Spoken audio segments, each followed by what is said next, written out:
O šiandien trumpai yra pristatymas pas mus religijos, filosofijos ir meno žurnalo Logos.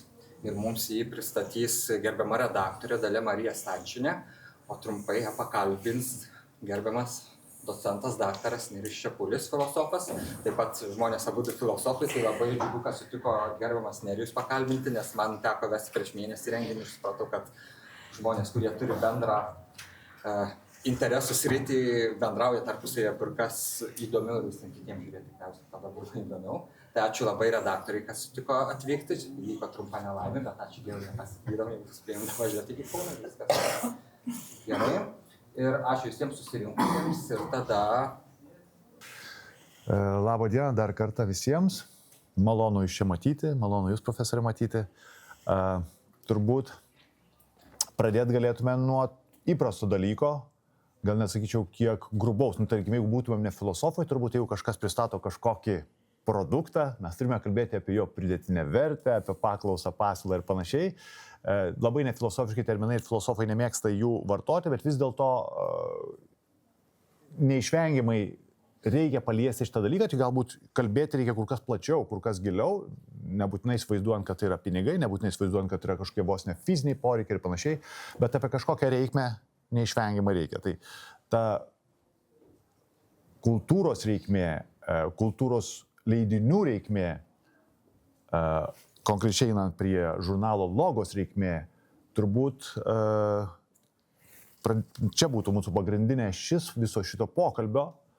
Vienaip ar kitaip, manau, visi esame su tuo susiję, vienaip ar kitaip visų čia yra interesas, bet norėčiau būtent pažvelgti tai ganėtinai filosofiškai, sakytume hermeneutiškai, kalbant apie šiandieninę reikmę, vis dėlto pradėti nuo tos reikmės evoliucijos ir paklausti hermeneutiškai, istoriškai, kaip atsirado šitas žurnalas, galima eiti, jis beje atsirado ne tik jau po sovietiniai Lietuvoje, jis turi dar gilesnį istoriją, kiek aš žinau, ir kokia buvo ta pradžia, kodėl buvo tokia reikmė, kodėl atsirado šitas žurnalas, tarpukario Lietuvoje, ne?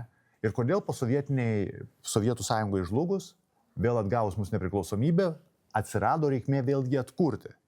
Tai prašyčiau būtent pasidalinti šitomis įžvalgomis, šitą istoriją nuo tarpukario Lietuvos iki būtent atsikūrimo ir po to aš galėsim pašnekėti ir apie šiandieną. Na, turbūt atsisėdus kalbėsime. Kaip patogiau. Tai žurnalas Logos, va čia paskutinis jo numeris yra, pradėjo eiti, kaip jūs žino, tarpukario Lietuvoje. Ir jo pradininkas buvo profesorius Pranas Dovydaitis, kuris Sverdlovsko kalėjime, KGB ten suėmė ir nužudė. Bet 22 metais jis įsteigė Logo žurnalą kaip pirmą lietuvišką filosofijos, lietuvių kalba, pirmą filosofijos žurnalą, norėdamas, kad mūsų inteligentija ir aplamai jaunimas ir visi, kas studijuoja, kad lietuviškai galėtų studijuoti filosofiją, aplamai kultūrą. Ir todėl jis sakė, kad tai yra labai svarbu lietuviškas žurnalas.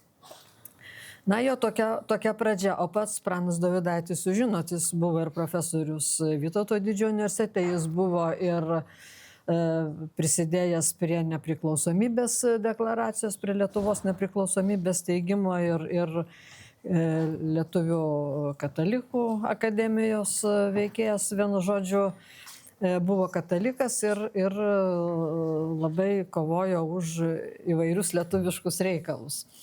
Tai už tai jisai buvo suimtas, išvežtas ir nužudytas, taip kaip mūsų inteligentija visa buvo naikinama, taip ir jam atsitiko. Na ir 39 metais buvo paruoštas paskutinis, ne paskutinis, buvo eilinis Logos numeris, bet užėjus sovietams buvo sustabdyta ir jau nuo 39 metų žurnalas nebepasirodė. Ir paskutinis jo tas numeris taip ir nėra archyvuose, matyt, sunaikino archyvus, visą kitą. Tai atkūrus nepriklausomybę, aišku, iškilo reikalas, kad reikia jį atgaivinti. Na ir čia prisidėjo, kadangi aš pati rašiau iš Tomo Akviniečio disertaciją dar rašiau sovietmečių ir mano vadovas buvo amžinatilsį profesorius Kuzmickas ir aš liečiau tarpukario neotomizmą, kadangi jis buvo specialistas tomizmo, neotomizmo, tai ten Žilsenas, Maritenas ir man teko dirbti, gavau tokį leidimą į archyvus, kadangi sovietmečių ne prie visos literatūros leido, tai gavau tokį leidimą susipažinti su tarpukario Lietuvos žurnalų, filosofinių žurnalų leidybą, kad galėčiau apie tą neotomizmą rašyti. Ir tada aš turėjau prieimą prie žurnalo Aidai. Ir ten aš jau labai daug sužinojau apie mūsų filosofus. Apie Maceiną, apie Šalkauskio, apie ir Dovydaičio, šitą logosą pamačiau. Taip aš įgijau tokį pažinimą. Ir kadangi jau prasidėjo nepriklausomybė ir profesorius Kuzmickas, ir aš tuo metu bendravau su Lietuvos katalikų akademijos, tada kaip egziliai vadovavo kunigas jėzuitas Antanas Liuima, profesorius irgi. Tai jis pakvietė mane ir mano šeimą, kadangi mano vyro taip pat giminė yra Paulius Rabikauskas, jis ten buvo Romoje, tai jie mus kažkaip ir pakvietė. Tai mes su šeima už karto nuvažiavom į Romą ir tada užėjo kalba apie Logo žurnalą, apie mano temą. Na ir visi, kad reikia atgaivinti. Jie prisidėjo truputį prie to atgaivinimo ir kai grįžau čia Kauno kunigų seminarijoje kunigas Sidaras. Jisai labai ir toks Faustas Jančys dirba, turbūt žinote. Tai jie labai už tą atgaivinimą Logos prisidėjo. Ir taip mes pradėjome ir taip įsteigėm tą Logos. Ir kadangi aš jau čia inicijavau ir su Tomo Akviniečiu dirbau, ir tada Dominikonai Vilniuje taip pat atsikūrė. Aš taip pat esu Dominikonė pasaulietė, priklausau, kadangi Tomas Akvinietis Dominikonas. Tokie žingsniai buvo pirmieji to Logo žurnalo. Ir kadangi jis vis dėlto ir filosofija, tai mes į tokias tam tikras tarptautinės bazės, kad apie jį žinotų, registravomės ir mūsų filosofai, ir ne tik visi kultūros specialistai, tame tarpe ir architektai spausdinasi. Ir kadangi mes esam bazėse, tai juos užskaito mokslininkam, kurie toje srityje dirba, kaip, kada kvalifikacija reikia ar panašiai. O gal galėtumėt paminėti, kurios tos bazės pagrindinės būtų, kuriuose jis yra registruotas? Kur registruota, tai Scopus yra ir Clarivate, šitą dabar pasikeitė, buvo jis anksčiau, dabar Clarivate. Tai tos dvi bazės, kurias užskaito ir ten turi dar būti, mes ten duodame, dabar indeksavo mūsų, seniau kultūros žurnalų neindeksuodavo, bet dabar jie suteikė indeksą. Bet jis skiriasi nuo šitų indeksų, kurie socialinių ir ten, pavyzdžiui, medicinos ar technikos mokslų. Taip. Bet vis tiek jis turi jau dabar indeksavimą. Turi net indeksavimą. Ir bent jau, kiek aš žinau, Kauno technologijos universitete, būtent šitas Scopus registracija šitose bazėse tinka būtent socialiniams humanitarinių mokslininkams. Galima spausdintis ir užskaitomas kaip publikacija. Technikos, matyti, ten truputį kiti reikalavimai, bet ten jau eina tie citavimo rodikliai ir panašiai, kurie netaip griežtai žiūrimi yra socialiniuose ir humanitariniuose moksluose. Aišku, mes spausdiname pagal visus mokslinio žurnalo reikalavimus. Turi būti įvadas, išvados, ten dėstymas, taip pat literatūra teisingai nurodoma, bet mes turime internete lit logos kartu, čia yra tie du žodžiai ir gale EU, Europa EU. Ir ten įeina, ten visi mūsų numeriai yra, galite pažiūrėti, ir ten yra nuoroda autoriams. Čia ant žurnalo irgi yra parašyta, kur atrasti mus. Šalia to, kad tai labai svarbu, kad kiekvienas mokslininkas ieško savo terpėje, kur galėtų dalinti savo atradimais, dalinti savo tyrimais, galėtų publikuotis. Turbūt labai svarbi ir kita pusė, tai tas vadinamasis recipientas, kad tai turi vis dėlto būti ir kažkam reikalinga, kaip minėjau, ta reikmė. Ir turi būti žmonių, turi būti visuomenė, kuriems reikia, kurie nori tai skaityti. Tai neišvengiamai, kaip minėjau, kartais negražiai kartais tai yra įvardyma pridėtinė vertė, aš išvardinčiau tai filosofiškai. Kokia būtų, kaip manote, buvo, tarkim, ar jį kito nuo tarpukario Lietuvoje 90-aisiais jam atsikūrus ir šiandien 2024 metais? Kokia būtų šio žurnalo reikmė mūsų visuomeniai, arba kitaip performuojant klausimą, ko gero net esate galbūt kažkuria prasme ir suformulavusi, kokia yra misija, kokia buvo misija žurnalo Tarpukario Lietuvoje, kokia jo misija buvo 90-aisiais ir šiandien, kokia būtų jo misija mūsų Lietuvos visuomenėje. Pagrindinė misija tai ta pati, kad lietuvių kalba, bet mes spausdinam ir užsienio kalbą. Ir Tarpukario Lietuvoje buvo spausdinami prancūzų kalba, vokiečių, kiek žiūrėjau, taip pat, pavyzdžiui, fizikos tokie kultūriniai tekstai buvo spausdinami, tą, ką ir mes dabar darome. Kada technikos mokslo atstovai nori spausdintis, tai aš prašau, kad jie parodytų technikos kultūrinę pusę. Ir viskas tada yra gerai. Ir misija nepasikeitė. Mums svarbu, kad mūsų visuomenė lavintųsi, skaitytųsi, susipažintų su terminais, kadangi čia yra daug lietuviškų ir užsienio kalba yra, bet ne tiek jau palyginus daug. Turbūt trečdalis gali būti. Bet dabar kartais ir mūsų autoriai rašo angliškai, nes jie nori, kad juos pripažintų ir skaitytų tarptautinė, užsienio visuomenė. Tai todėl mes ir leidžiame, o pagrindinė misija tai kultūra yra. Aišku, Tarpukario Lietuvoje su juo irgi įvairiai buvo, tai lėšų trūko, tai ten Kauno VDU universitetas buvo perėmęs leisti, kadangi, problemos finansinės, tas pats visą laiką ir mums. Bet kai buvo spaudos rėmimo fondas, kažkaip visada mes ten tą projektą laimėdavom ir gaudavom. Bet kada panaikino ir perėjo į medijų fondą, tai paskutiniais metais jau mums nebedavė. Kadangi tarp savęs dalinos ir tų pinigų netiek daug, kada naikina, tai galvoja, kam čia neduot, kam duot. Čia tokios peripetijos, o dabar medijų fondas, tai esam padavę, bet jie iškėlė tam tikrus reikalavimus. Mūsų tiražas 300 buvo, o jie pasakė nuo 500. Tai dabar šį numerį mes jau 500 išleidom, bet tik tai, kad 500 truputį gal ir daug, bet jeigu visos susiprenumeruotų mokyklos, jeigu universitetai pirktų, gal ir būtų tas reikiamas skaičius. Bet mes pabandėm tam, bet jie žiūri už pereitus metus. Tai mes tarybai parašėm, kad leidžiam jau 500 visą kitą, kad gal atsižvelgs. Bet dar jie sprendžia, tai nuo birželio, ten ar nuo Liepos jau, jeigu paremtų, tai gautumėm šiokią tokią paramą, bet negaliu dabar garantuoti. Tai mes dabar autoriai, kurie spausdinasi, po 200 eurų moka. Ir taip pat žurnalas eina. Va tokia kasdienybė to žurnalo. Ir rėmėjai dominikonai truputį paremia, dar kokią nors firmą ar kas nors, kur nueini, parodai, kad tikrai reikia, atsiranda kas paremia. Bet gana sudėtingai, bet gyvuojam. 2022 buvo 100 metų, kaip žurnalas eina, atšventėm Seime. Tai tokia čia ir kultūros situacija, čia nieko turbūt naujo. Ukrainiečius taip pat palaikom, ukrainiečiais mes su jais draugaujam, jie taip pat siunčia spausdinasi, jiems patinka tas žurnalas.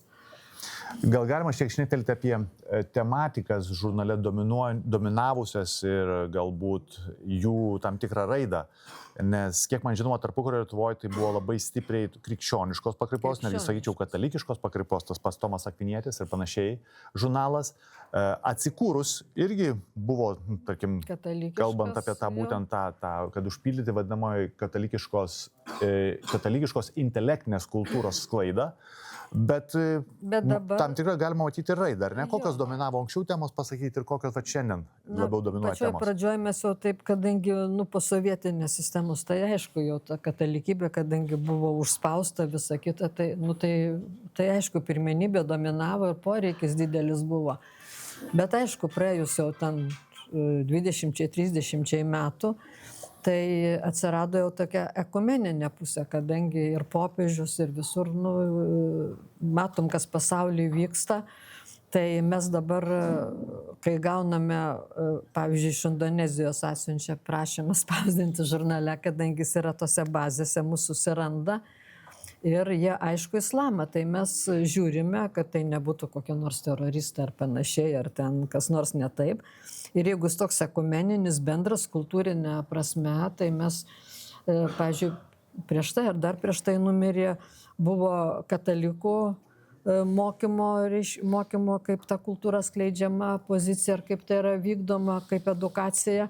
Ir atsiuntė islamo, reiškia, pasekėjai, kaip jų mokyklose, kaip jie edukuoja islamą vaikus, ten kaip vertybės formuoja, į ką atsižvelgia. Tai man atrodo palyginimui labai įdomu yra. Tikrai taip. Tai taip, tai mes ir tokius straipsnius dabar.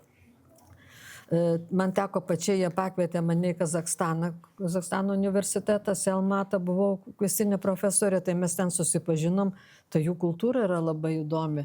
Tai dabar jie irgi siunčia straipsnius, aišku, anglų kalba, ir mes net galvom tokius projektus, tokius pasižiūrėti, kaip vystėsi, kaip ankstyvoji, nes Kazakstanas, ten persų kultūra, ten tie pradmenys, kai aš susipažinau, nepaprastai įdomu yra. Ir palyginti su baltų kultūra, o jie lygina Kazakstano mokslininkai. Indoeuropiečiai. Taip, Tarsi, ir mes, ir žurnale dabar yra tie straipsniai. Na tai vat įdomus yra ir iš architektūros, kadangi jūs turbūt visi Rudoką pažįstate, tai Rudokas labai spausdinas ir labai jis taip, tokius randa įdomius kampus civilizacijos, architektūros, miesto, kultūros, tai vat. Tai galima būtų pasakyti apibendrinančiai, kiek aš žinau istoriją, kad, tarkim, pradžioje jis buvo daugiau tokios, jau čia moksliškai kalbant, galbūt ne tiek katalikybė, krikščionybė, kiek daugiau buvo stipriai teologinio tokio sparno, bet ilgainiui transformacija vis dėlto šiandien yra didžiąja dalimi kultūrologinis, ar ne? Kultūrologinis, su aišku tam tikrais ir teologiniu, ir filosofiniu. Krikščioniškas kultūrologinis žurnalas. Jau ateizmo mes ten tokių nespausdinam. Bent jau kovinio ateizmo, bet šiaip tai žmonės, aišku. Ne, yra žmonės, kurie studijuoja ir mūsų filosofai, pavyzdžiui, ten ateistinė literatūra, ką tai, ne propaganda ateizmo, bet studijos. Taip. Kartais netgi verta žinoti savo priešą, ar ne? Taip. Beje, aš kokį taip kaip ir gruntą padėjau, tai drąsiai jauskitės jau kelti ranką ir jeigu turite klausimą, jau iš karto. Prašau. Teko kadaise spausdinti savo straipsnius 21 amžiaus horizontuose, čia buvo prieš 10 metų turbūt. Vėliau aš su Vatikanu kažkiek teko paplėtoti su Vatikano spaudos fondu teokibernetikos studijas, tai yra sistemotyra. Ir aš buvau susikoncentravęs į Julių Greimą, jo struktūrinę semantiką ir semiotiką. Tai visą tyrybą. Aš norėjau jūsų paklausti, nes aš išgirdau du dalykus. Pirma, tai kad finansavimas yra įdomus, bet šitoje vietoje būtų klausimas, ar jūs bandėte dirbti su Vatikano spaudos rėmimo fondo. Aš tą klausimą dabar užduodu kaip iš Vašingtono pusės, aš teko dirbti tokiam centre, think tanke, kaip vadinasi, Center of Artificial Intelligence and Digital Policy.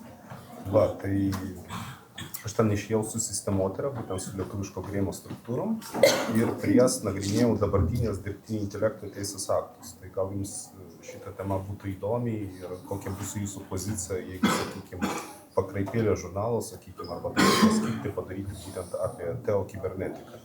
Taip, apie tą fondą aš nežinojau, gal jūs man paskui parašysite. Galima, aišku, kreiptis. Aš kreipiausi į lietuvių, kur yra New York'e tas katalikiškas fondas, pamiršau, kaip jis vadinasi, bet negavom iš ten finansavimą, bet jie labai sunkiai finansuoja. Man jau dominikonai, mes kartu rašėm, tai jie sakė, kad maža tikimybė, bet sakau, reikia bandyti. Taip, o dabar dėl intelekto, dirbtinio intelekto, kibernetikos, taip, tai yra labai įdomu ir biogyvybės mokslai ir tas rytis tikrai, biofilosofija ir yra labai įdomi. Tik tai ne taip, kad ten technologijas aprašyti, bet būtent tą kultūrinę. Kodėl tą klausimą išdrįsau iškelti, nes, kaip pasakyti, struktūrinė semantika ir semiotika, jinai atsirado Lietuvoje. Taip. Būtent Julius Greimas buvo prekursorius, jisai paskui Prancūzijai ir vystė rašė savo darbus, o dar anksčiau, apie 1800 metus, mes Vilniaus universitete turėjom Snedeckį. Tai Snedeckis buvo parašęs tokį veikalą teorija bioorganičeskih естеств. Ir jis tuo momentu pririšinėjo būtent prie to, jo pagrindinė citata buvo, kad materija yra organizuota ir gyva ir yra kažkokia ryšiančia jėga, kuri viską jungia tarpusavį. Tai dabar mes jau žinom, kad tai yra complexity science, tai yra sudėtingumo mokslai. Tai jeigu jums būtų įdomu, tai galėčiau pasidalinti kontaktais Jungtinių Amerikos valstijų, yra toksai Santa Fe institutas, jie filosofiniam temom irgi rašo apie sudėtingumo teoriją ir tada Vatikano. Taip, bet su dirbtiniu intelektu iš tikrųjų dabar aš pati tos dokumentus žiūrėjau etikos klausimais. Jie ten yra paruošę ES dokumentus ir Vatikanas yra paruošęs dėl dirbtinio intelekto ir etikos. Aš tais klausimais. Jau net yra išleidęs kažkokį vieną dokumentą, yra popiežius dokumentai, Pranciškus. taip. Jo, tai ta tema be jokios abejonės tikrai yra labai šiandieniška. Ir įdomi labai. Ir labai įdomi, aktuali ir svarbi.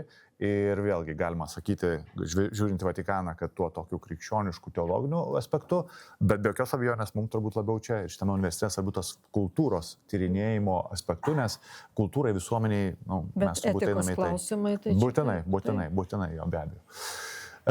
Grįžtant į Lietuvą, grįžtant į mūsų aplinką, jo labiau, kad pabrėžite tai, kad tai yra žurnalas lietuviškas, taip, svarbu yra publikuotis užsienio kalba, anglų kalba, kad būti matomam tarptautiniai bendruomeniai, bet kartu labai svarbu, žinome, neprarasti savo tautiškumo, o tautiškumas yra susijęs būtent su mūsų lietuviška literatūra. Ir jeigu jos praktiškai nebebus, mes čia galime turėti problemų, tai ne vienintelis, bet turbūt vienas iš mažai žurnalų, kuris būtent atlieka ir šitą misiją. Tai reiškia publikuoti pasiekimus, mokslininkų pasiekimus būtent lietuvių kalba. Čia žiūrint netgi iš rašto medijos perspektyvos, kas yra labai svarbu.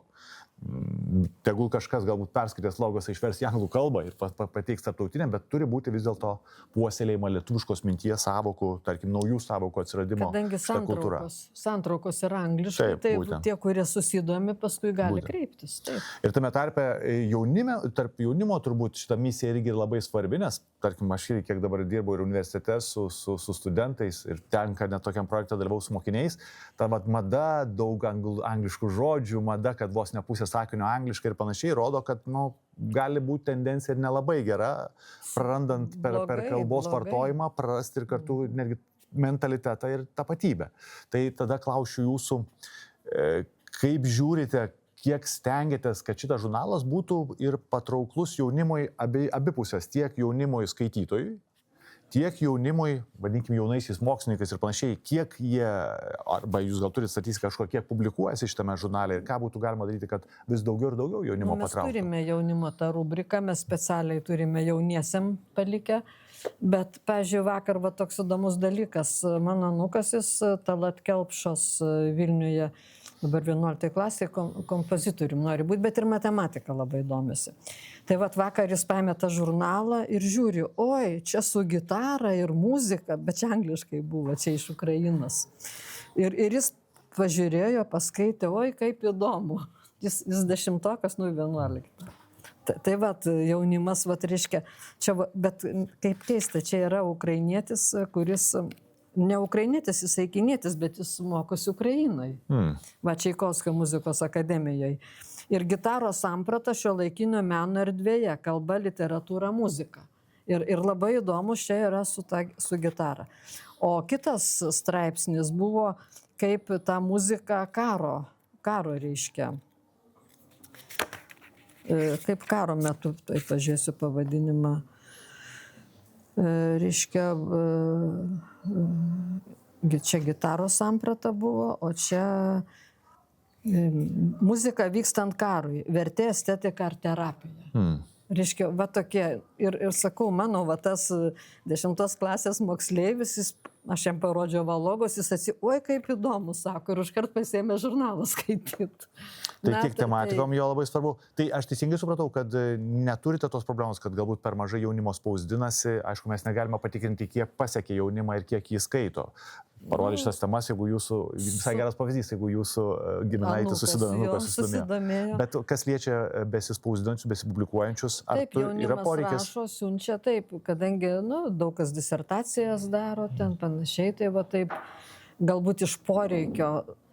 Taip, kad šiaip kultūra, šiaip savo rašytų laisvai, tai gal yra mažiau tokių, bet tie, kurie užsiema mokslu, tai jie atranda ir jie būtinai spausdinasi, ten su visokiais pataisimais, nurodymais, bet jie pradedantis, jie mokosi. Taip.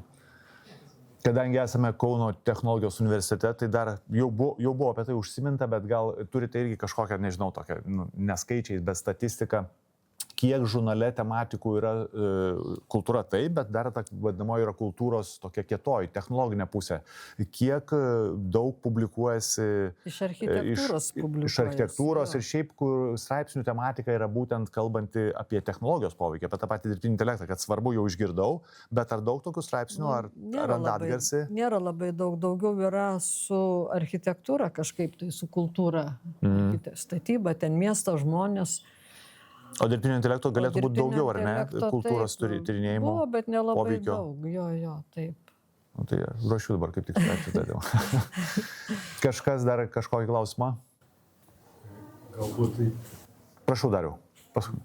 Jeigu sakote, kad jums dėl leidybos reikalavimai 500 ten kopijų spausdinti, o kaip jūs galvojate apie skaitmeninę žurnalo versiją? Tai mes turime skaitmeninę, yra jinai įdėta, bet vis tiek prarast popierinį kažkaip gaila. Ir be to, aš kaip supratau, yra reikalavimas, ar ne? Mes esame užsiregistravę. Kad būtų būtent 500 popierinių leidimas, kadangi reikalavimas. Bet galima ir į skaitmeninį, bet tada mums reiktų perregistruotis. Yra užregistruotas, eina jau tiek metų ir popierinis, o elektroniniam reikia naują registraciją ir tada į tas bazės visur. Iš naujo. Reikėtų neprarasti šito popierinio. Supratau. Papildomai galima, bet... Ir dar jeigu galima papildomai klausimas, o kaip jūsų žurnalas yra paplitęs kitose šalyse? Ar jūs žinot, kur jūsų žurnalas yra, ar įsigyjamas, ar kokios bibliotekose? Jie daugiausia, bibliotekose nežinau kaip, bet daugiausia yra skaitomi internetu, kadangi iš Indonezijos, dabar iš Kroatijos, iš Čekijos, iš Kosovo ateina autoriai, kurie atsiunčia ir nori publikuotis, tai pagal tai žinau. Bet kadangi jis toks lietuvių kalba ar šiek tiek angliškai, tai bibliotekos kažkaip, negavau iš užsienio bibliotekų, kad ten jiems siūsti. Šiaip mes siunčiame į bazės popierinį tą egzempliorių, o visi autoriai jie pasižiūri internete, nes mūsų visi numeriai yra sudėti ir veltui. Ir taip iškirgi, kadangi gali veltui paskaityti, tai toks perkamumas nelabai. Tai su tais 500 yra sudėtinga labai išplatinti, nes... O beje, KTU yra užsiprenumeravęs? Aš nepasižiūrėjau, ar yra KTU. O turim čia KTU kokį nors atstovų bibliotekos? Nes gal net šiandien būtų ta diena, kai būtų galima užsiprenumeruoti. Galima užprenumeruoti žurnalą ir nuo 3-4 ketvirtį jūs gausite. Šiaip jūs 10 eurų. Mes prenumeratą esam truputį mažiau davę, kadangi spauda užsideda savo. Taip. Tai vis tiek gaunasi kažkur 10 ar 11 tas vienas. Tai manau, kad universitetas galėtų kokį 10 egzempliorių užsiprenumeruoti. Deivi, klausimas, ne? Ačiū. Šiaip grįžtant prie praeito klausimo, aš kaip suprantu, bibliotekose yra reikalavimai, kad būtų spausdintas pavydalas. Ne, gali būti ir elektroninis, bet mes, sakau, tos procedūros netlikom, jis yra praktiškai popierinis. Ne, aš gal bibliotekų reikalavimas toks. Šiaip klausimą norėjau užduoti, va šitam numerį aš mačiau, kad yra menotyros straipsnis, kuris ganėtinai trumputis.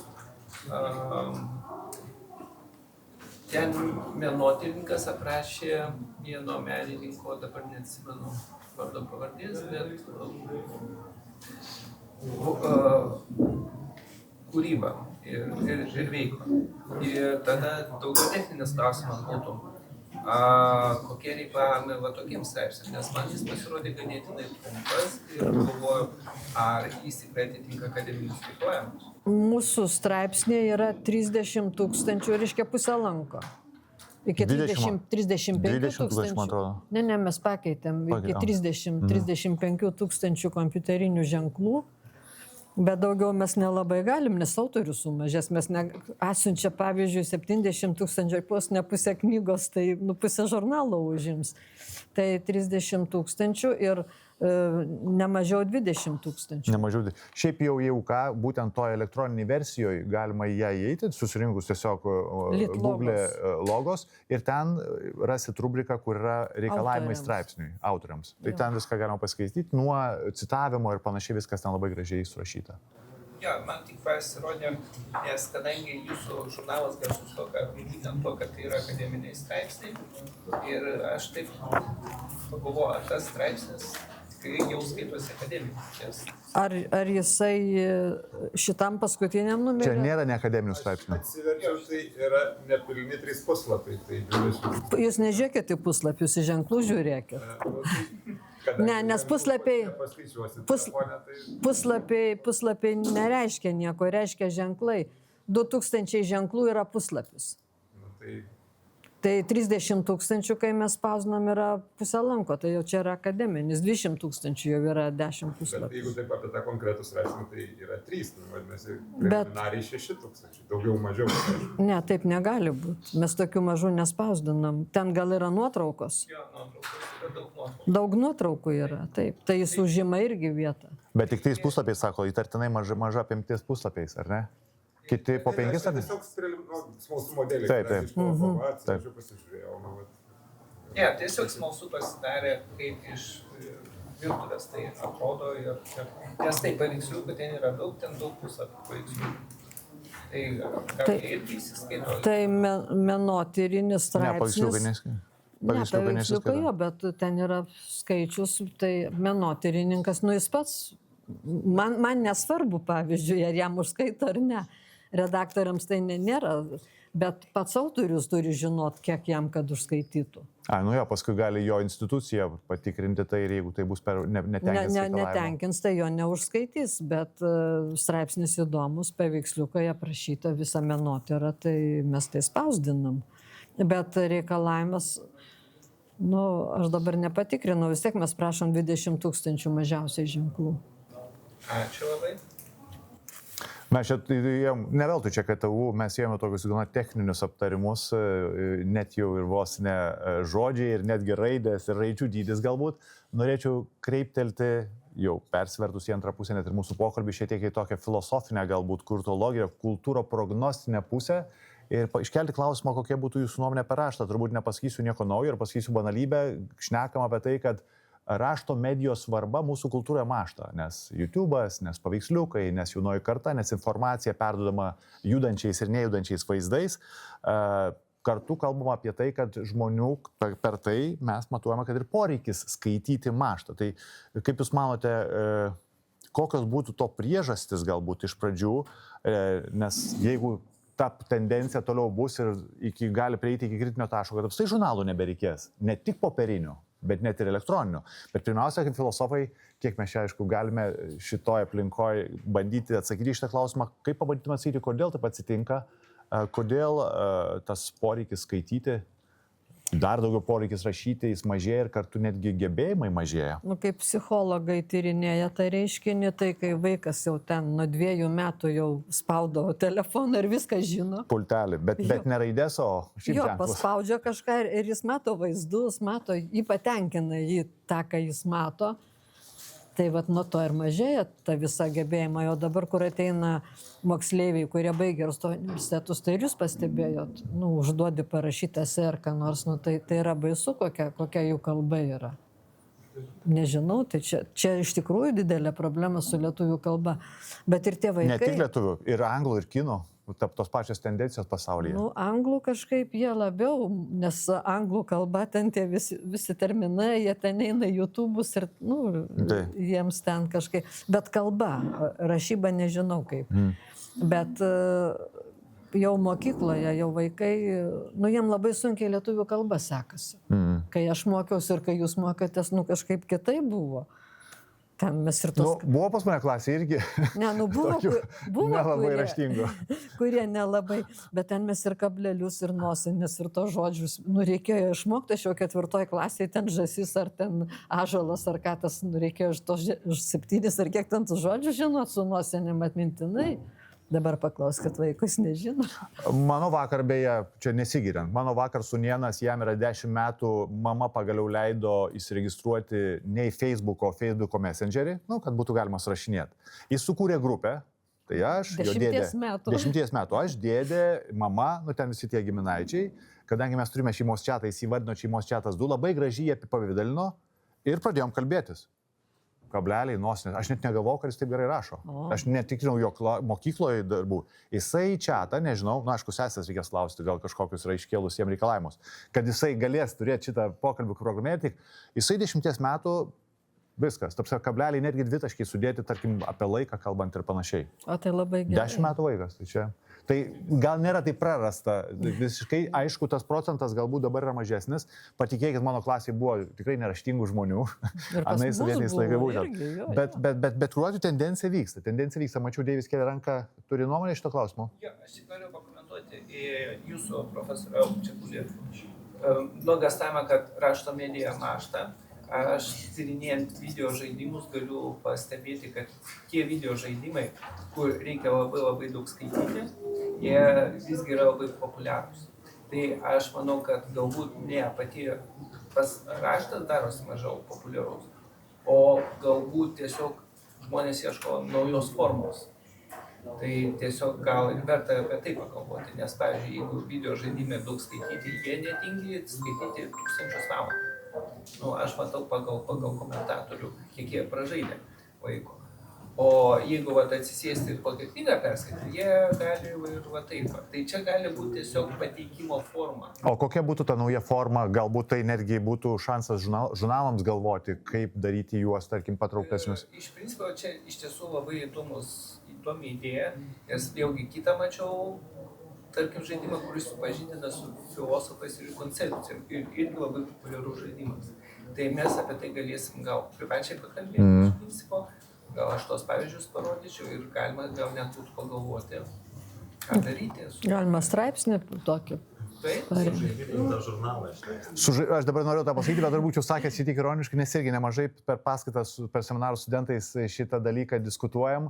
Ir jo, matom tam ir tam tikras grėsmės, nes taip, dabar kalbam apie tendenciją ne tik žurnalus, taip visko sužaidybinimo, ypač švietimo procesų sužaidybinimo. Tai vienas iš mūsų kontrargumentų, kurio prieinam su studentais, yra tai, kad vis dėlto žaidybiškumas jisai veikia šiek tiek per malonumo centrus.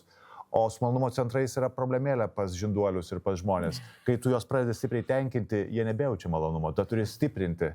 Ir klausimas, kiek tą stiprinimą gali vesti, nes vis tiek galiausiai 10 pamoka labai įdomi mokiniams, kuri bus jau daroma tuo pačiu metodu, bus nebeįdomi. Sakys, mokytojau, padarykit dar kažką naujo. Ir tada suprantam, kad čia kažkas, tarsi, nėra taip tai panacėja. Šitas sprendimas nėra panacėja sužaidybinti. Kažkiek galima naudoti, taip sakoma, kad atmintis geriau veikia ir taip toliau pas vaikus, bet iki tam tikro laipsnio, nes veikia kaip narkotikas. Man dar gimė viena idėja, kai jūs apie tos žaidimus su filosofija pakalbėjot, mes dabar bandom, kad populiarint logos, padarėm logos vartai YouTube. Bet, labai silpnai, nes aš pati labai laiko neturiu ir kad ten suras, kas ten daro. Man vienas studentas padeda, jis ten sudeda, dabar filmuoja, irgi įdėsim. Bet aš pagalvojau, jeigu tokius žaidimus įdėti tą logos vartai su filosofija, jeigu jūs apsimtumėt, pavyzdžiui, atsiųsti kelt, nors tai gal susidomėtų visi ir tada kartu žinotų logosą. Idėja, Deivi. Jo, tai čia labai įdomi idėja ir aš netgi dar pagalvojau priedo, kai yra summary,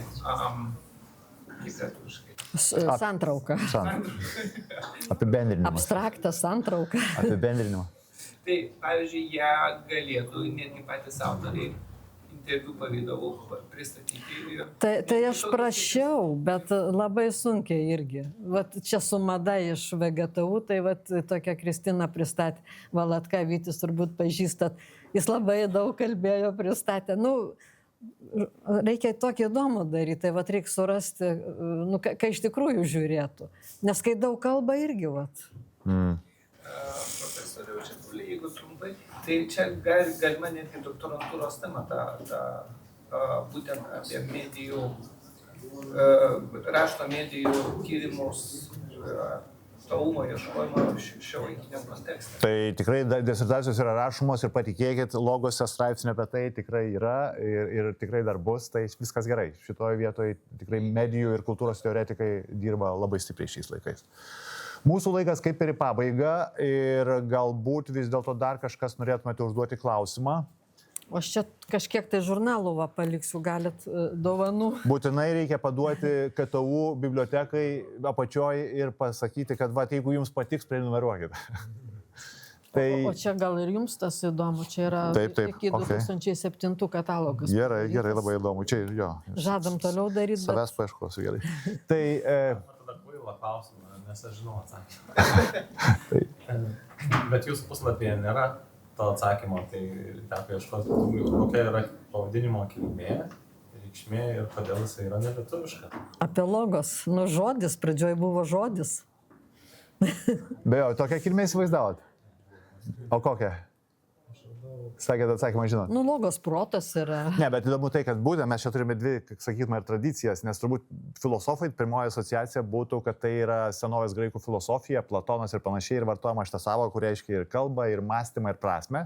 Bet jūs iškart pasakėt spontaniškai ir teisingiau, vis dėlto tuo metu, kai buvo kūriama šitas žurnalas, visų pirma turime omeny pirmoji Švento Evangelijos pagal Joną eilutė, kuris skamba pradžioje buvo žodis anarchein logos, kur logos, tiesą pasakius, yra tiesioginis vertinys su hebrajišku konceptu, net tas kas pas Platono logos. Tai šia prasme šitas logos turbūt daugiau buvo apie tikėjimo žodį, apie hebrajišką kalbos sampratą, bet nepaisant to, kaip matėme, net kalbant apie žurnalo tematikas, jisai po truputį transformavosi jau tarpukario Lietuvoje ir ypač atkūrus. Ir sakyčiau, dabar jis daugiau yra nebe, kaip mes minėjom, nebe tiek labai stipriai užkrautas krikščioniškų aspektų, kiek tokių bendrai kultūrologinių. Tai šia prasme jūsų logos prasmė šiandien būtų teisingesnė, nors jo pradžia buvo daugiau apeliuojant į Evangeliją pagal Joną. Bet mes perėmėm ir mes jau negalvojom, todėl kad Dovydaičio idėja tęsė. Taip, o pats žodis jo tiesiog liko kaip brendas, kurį negali keisti, tiesiog logos, visi žino, kad yra šitas žurnalas. Tai būtų galima tikrai nuo čia pradėti rimtus pokalbius apie ChatGPT, apie tai, kokia laukia žurnalo ateitis ir rašytojų ateitis, kai galbūt jau žurnalus dabar rašoma kartu su dirbtiniu intelektu ir kai kam galbūt jau dirbtinis intelektas už juos, bet čia turbūt dedame 3 taškus. Visko čia tikrai neaptarsime, tai būtų per daug laiko reikalaujanti tema. Iš jūsų straipsnių. O iš jūsų būtent kaip tik lauktume iš mūsų, net aš ir pas labai jaučiuosi įsipareigojęs straipsnių šią tematiką. Na, o ką, šiandien po šito tokio pabuvimo čia malonaus pietų ir kartu jūsų labai įdomių atsakymų ir labai džiugu, kad galėjome juos išgirsti. Dėkojame jums ir baigiame šitą. Ačiū labai, kad